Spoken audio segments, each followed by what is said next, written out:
بسم اللہ الرحمن الرحیم۔ السلام علیکم۔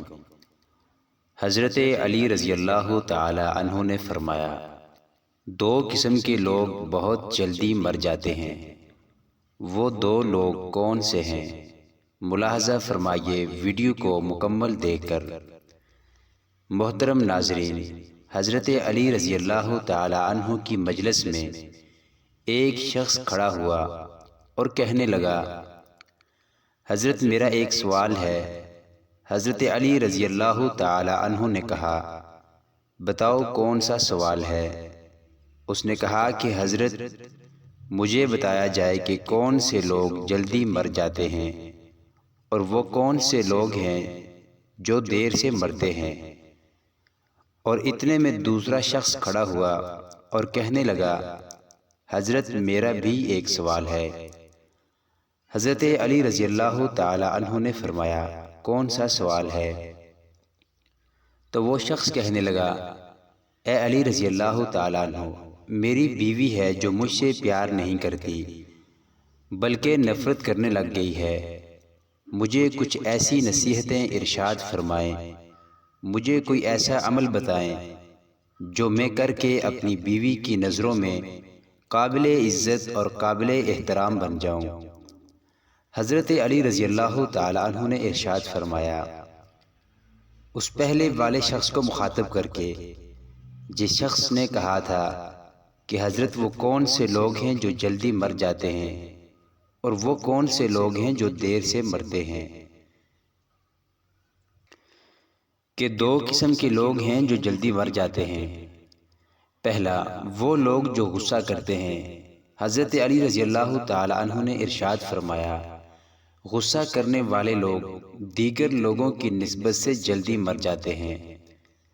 ناظرین، ہمارے معاشرے میں یہ بیماری بھی بہت زیادہ پھیلی ہوئی ہے۔ ہر بندہ غصے میں بڑھتا ہوا نظر آتا ہے۔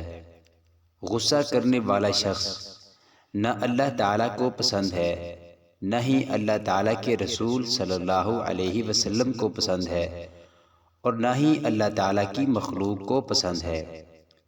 غصہ کرنے والا شخص اس جلتی ہوئی لکڑی کی مانند ہے جو دوسروں کو جلانے سے خود جلتی ہے۔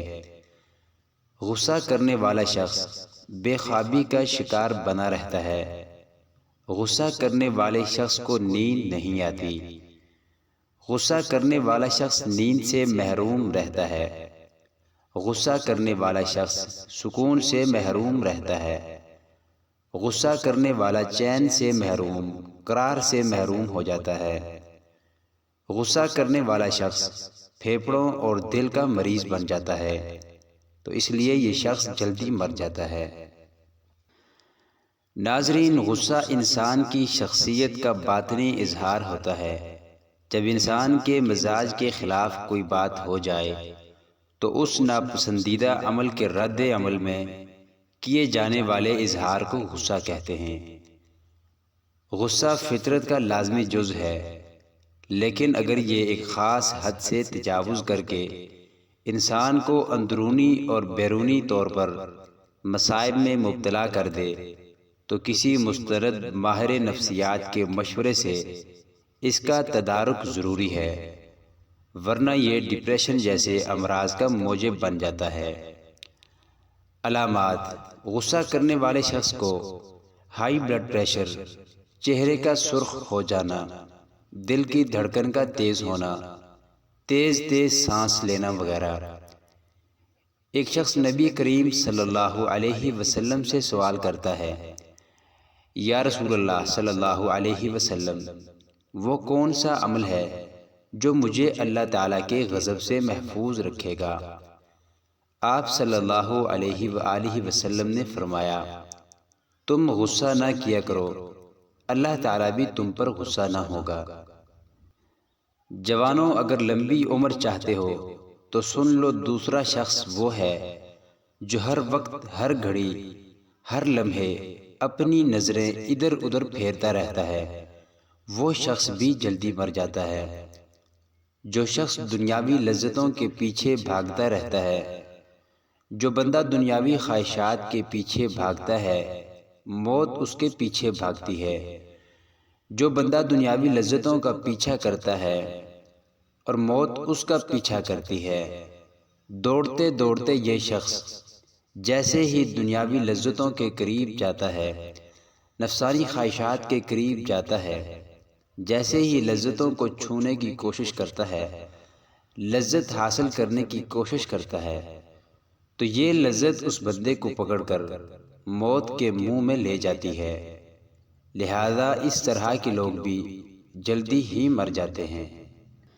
حضرت عائشہ صدیقہ رضی اللہ تعالی عنہا سے روایت ہے، آپ فرماتی ہیں، میں نے رسول اللہ صلی اللہ علیہ وسلم سے دریافت کیا، عورت پر سب سے زیادہ کس کا حق ہے؟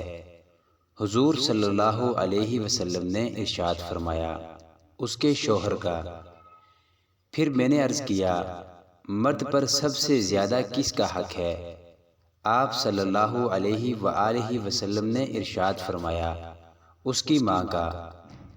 حضرت ام سلمہ رضی اللہ تعالی عنہا سے روایت ہے کہ حضور اقدس صلی اللہ علیہ وآلہ وسلم نے ارشاد فرمایا کہ جس عورت کا اس حالت میں انتقال ہو جائے کہ اس کا شوہر اس سے راضی ہو تو وہ عورت جنت میں داخل ہوگی۔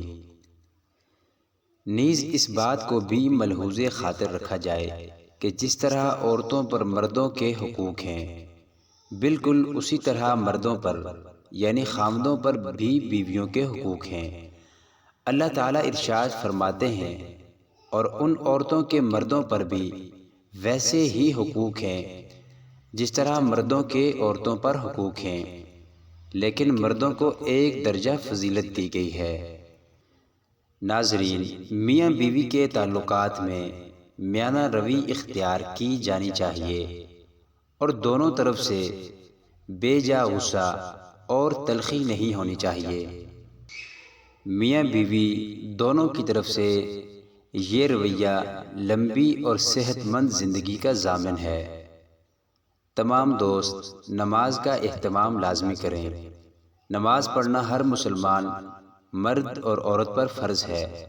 رسول اللہ صلی اللہ علیہ وآلہ وسلم نے فرمایا، مجھے اللہ کی طرف سے حکم دیا گیا ہے کہ لوگوں سے جنگ کرو اس وقت تک کہ وہ اس بات کا اقرار کر لیں کہ اللہ کے سوا کوئی معبود نہیں ہے، اور یہ کہ محمد صلی اللہ علیہ وآلہ وسلم اللہ کے بندے اور سچے رسول ہیں، اور نماز ادا کرنے لگیں اور زکوٰۃ دیں۔ جس وقت وہ یہ کرنے لگیں تو مجھ سے اپنی جان و مال کو محفوظ کر لیں گے، سوائے اسلام کے حق کے۔